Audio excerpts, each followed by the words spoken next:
আসসালামু আলাইকুম। আপনারা শুনছেন সর্বশেষ আন্তর্জাতিক সংবাদ। শুরুতে শিরোনাম পড়ে বিস্তারিত। ইরানের বিরুদ্ধে প্রায় 1,50,000 সেনা প্রস্তুত রেখেছেন ট্রাম্প। যুক্তরাষ্ট্রের ঘাঁটিতে ইরানের হামলায় বাস্তবের চেয়ে অনেক বেশি ক্ষতি। গাজায় রোগ ছড়িয়ে পড়ছে, ভয়াবহ স্বাস্থ্য বিপর্যয়ের আশঙ্কা। ইরানকে পেছন থেকে ছুরি মারছে যুক্তরাষ্ট্র। সর্বশেষ থাকছে দেশে হাম ও উপসর্গে 24 ঘণ্টায় 12 শিশুর মৃত্যু। দর্শক, শুনছিলেন সংবাদ শিরোনাম। এবার জানিয়ে দিব বিস্তারিত সংবাদ। তবে তার আগে অনুরোধ থাকবে, ভিডিওটিতে একটি লাইক দিন এবং ভিডিও সম্পর্কে আপনাদের গুরুত্বপূর্ণ মতামত কমেন্ট করে জানিয়ে দিন। নিউ ইয়র্ক টাইমসের রিপোর্ট, ইরানের বিরুদ্ধে প্রায় 50,000 সেনা প্রস্তুত রেখেছেন ট্রাম্প। ডোনাল্ড ট্রাম্প ইরানের বিরুদ্ধে সামরিক অভিযানকে কেন্দ্র করে প্রায় 50,000 মার্কিন সেনাকে প্রস্তুত রেখেছেন। এসব বাহিনীর মধ্যে বিমানবাহী রণতরী, ডেস্ট্রয়ার, মেরিন ইউনিট এবং যুদ্ধ বিমান অন্তর্ভুক্ত। নিউ ইয়র্ক টাইমসে প্রকাশিত এক প্রতিবেদনে এসব কথা বলা হয়েছে। এতে আরও বলা হয়, এই সেনারা প্যারাশুট ও বেঁচে থাকা সরঞ্জাম সহ মোতায়েন রয়েছে এবং ট্রাম্পের ঘোষিত ইরানের ক্ষেপণাস্ত্র ধ্বংস অভিযানের অংশ হিসেবে কাজ করছে। তবে সাম্প্রতিক সময়ে যুক্তরাষ্ট্রের অবস্থান নিয়ে অস্পষ্টতা তৈরি হয়েছে। কখনো বলা হচ্ছে অভিযান শেষ, আবার কখনো বলা হচ্ছে তা স্থগিত বা পুনরায় শুরু হতে পারে। মার্কিন পররাষ্ট্রমন্ত্রী মার্কো রুবিও মঙ্গলবার বলেছেন, অপারেশন এপিক ফিউরি শেষ হয়েছে। তবে প্রতিরক্ষামন্ত্রী পিট হেগসেথ বলেছেন, মূল লক্ষ্য ছিল হরমুজ প্রণালী দিয়ে জাহাজ চলাচল নিরাপদ করা। পরে ট্রাম্প আবার বলেন, ইরান যদি নির্দিষ্ট শর্ত মানে তাহলে যুদ্ধ শেষ হবে এবং প্রণালীতে জাহাজ চলাচল নিরাপদ করা হবে, অন্যথায় আবার হামলা শুরু হবে। যুক্তরাষ্ট্র নৌবাহিনী এখনও ইরানের বন্দরগুলোর ওপর অবরোধ বজায় রেখেছে। এক মার্কিন যুদ্ধবিমান বুধবার একটি ইরানি পতাকাবাহী তেলবাহী জাহাজ অচল করে দেয় বলে দাবি করা হয়েছে। যুদ্ধ শুরুর আগে মধ্যপ্রাচ্যে প্রায় 40,000 মার্কিন সেনা ছিল, কিন্তু উত্তেজনা বাড়ার পর সংখ্যা বেড়ে 50,000-এর বেশি হয়েছে। মধ্যপ্রাচ্যে যুক্তরাষ্ট্রের প্রধান যেসব বাহিনী মোতায়েন আছে তার মধ্যে অন্যতম 82তম এয়ারবর্ন ডিভিশন। এর আওতায় প্রায় 2,000 প্যারাট্রুপার সেনা মধ্যপ্রাচ্যে মোতায়েন রয়েছে।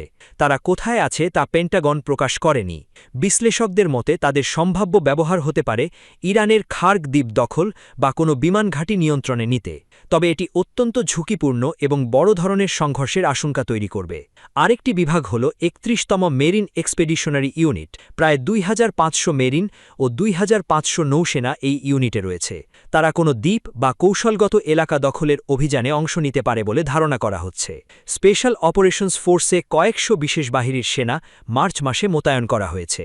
তাদের সম্ভাব্য লক্ষ্য হতে পারে ইরানের পারমাণবিক স্থাপনা, বিশেষ করে ইস্ফাহান সাইট। বিমানবাহী রণতরী ইউএসএস আব্রাহাম লিঙ্কন ও ইউএসএস জর্জ এইচ.ডব্লিউ. বুশ বর্তমানে আরব সাগরে অবস্থান করছে।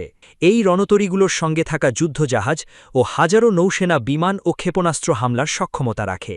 প্রতিবেদনে বলা হয়েছে, যুক্তরাষ্ট্রের আরেকটি বিমানবাহী রণতরী জেরাল্ড ফোর্ড আগুনজনিত সমস্যার পর আটলান্টিক মহাসাগরের দিকে সরিয়ে নেওয়া হয়েছে।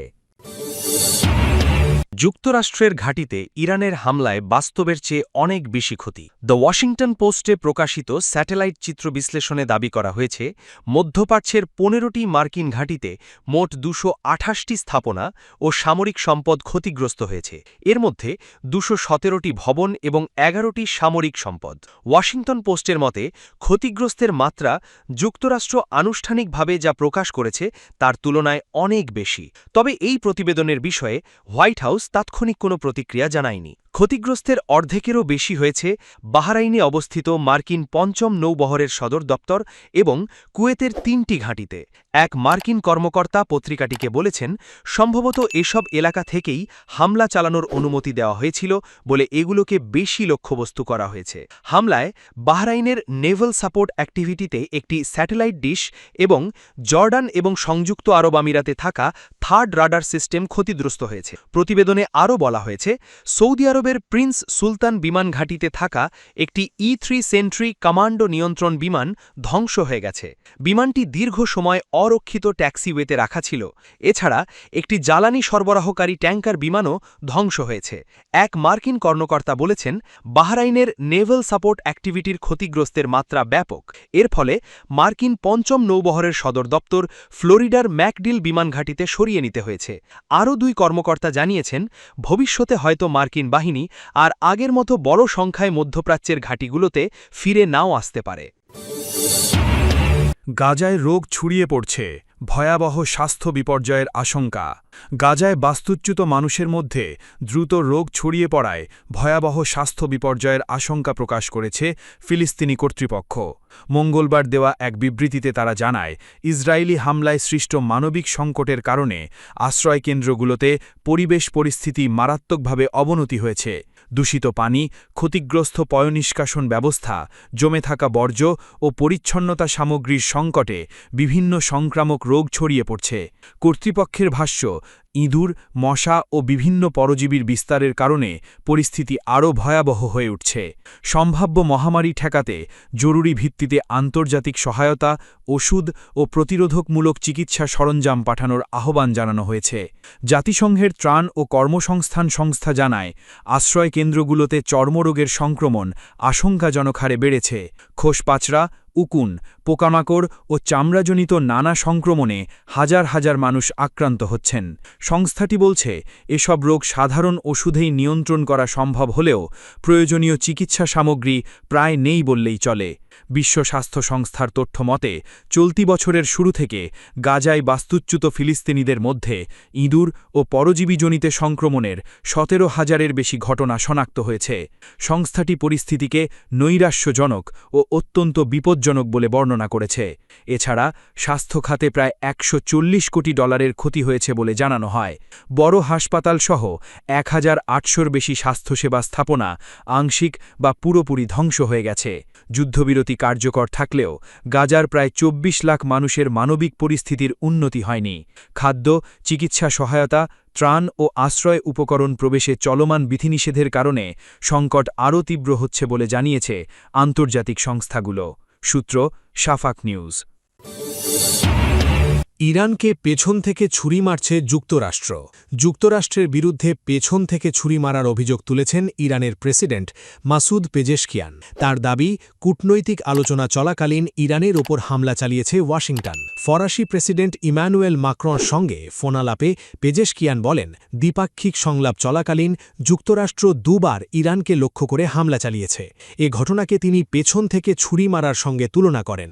ইরানের প্রেসিডেন্টের কার্যালয় জানায়, তেহরান এখনও কূটনৈতিক সমাধানের পথ খোলা রাখতে চায়, তবে দেশের জনগণের অধিকার ও জাতীয় স্বার্থের প্রশ্নে কোনো আপোষ করা হবে না বলেও সতর্ক করেন পেজেশকিয়ান। তিনি আরও বলেন, আলোচনার নামে চাপ প্রয়োগ বা সামরিক হামলা কখনোই গ্রহণযোগ্য নয়। এমন পরিস্থিতি পারস্পরিক আস্থা আরও দুর্বল করে দেয়। এদিকে আন্তর্জাতিক সংবাদমাধ্যমগুলোর খবরে বলা হয়েছে, চলমান উত্তেজনা ও সংঘাত বন্ধ করতে যুক্তরাষ্ট্র ও ইরান একটি সম্ভাব্য সমঝোতার কাছাকাছি পৌঁছেছে। আলোচনায় ইরানের ইউরেনিয়াম সমৃদ্ধিকরণ কর্মসূচি, নিষেধাজ্ঞা প্রত্যাহার এবং হরমুজ প্রণালীতে জাহাজ চলাচল স্বাভাবিক করার বিষয়গুলো গুরুত্ব পাচ্ছে। সূত্র, গালফ নিউজ। দেশে হাম ও উপসর্গে 24 ঘণ্টায় আরও 12 শিশুর মৃত্যু। দেশে গত 24 ঘণ্টায় হাম ও এর উপসর্গে নিয়ে আরও 12 শিশুর মৃত্যু হয়েছে। এ সময়ে সারা দেশে আরও 1238 শিশুর শরীরে হামের উপসর্গ দেখা দেওয়ার তথ্য দিয়েছে স্বাস্থ্য অধিদপ্তর। বৃহস্পতিবার 7 মে স্বাস্থ্য অধিদপ্তরের কন্ট্রোল রুম থেকে পাঠানো এক সংবাদ বিজ্ঞপ্তিতে এ তথ্য জানানো হয়। বিজ্ঞপ্তি অনুযায়ী এর মধ্যে হাম শনাক্ত হয়ে একটি শিশু ঢাকায় মারা গেছে, আর হামের উপসর্গে বরিশালে 1 জন, ঢাকায় 5 জন, খুলনায় 1 জন, ময়মনসিংহে 1 জন, রাজশাহীতে 2 জন ও সিলেটে 1 জন মারা গেছে। এর আগে 4 মে হাম ও হামের উপসর্গে 24 ঘণ্টায় সর্বোচ্চ 17 শিশুর মৃত্যু হয়েছে। এ নিয়ে গত 15 মার্চ থেকে হামের উপসর্গে দেশে 279 শিশুর মৃত্যুর তথ্য জানা গেছে। এ সময় হাম শনাক্তের পর মারা গেছে 57 শিশু। স্বাস্থ্য অধিদপ্তরের তথ্যমতে চলতি বছরের ১৫ মার্চ থেকে হামের উপসর্গ দেখা দিয়েছে ৪৫,৫৫৮ শিশুর। এ সময় হামের উপসর্গ নিয়ে হাসপাতালে ভর্তি হয়েছে ৩১,২১২ শিশু। তবে এর মধ্যে সুস্থ হয়ে হাসপাতাল থেকে ২৮,২৩৮ শিশু বাড়ি ফিরেছে। গত ১৫ মার্চ থেকে দেশে ৬,২০৮ শিশুর শরীরে হাম শনাক্ত হয়েছে বলেও উল্লেখ করেছে স্বাস্থ্য অধিদপ্তর। হামের উপসর্গ, শিশুর মৃত্যু।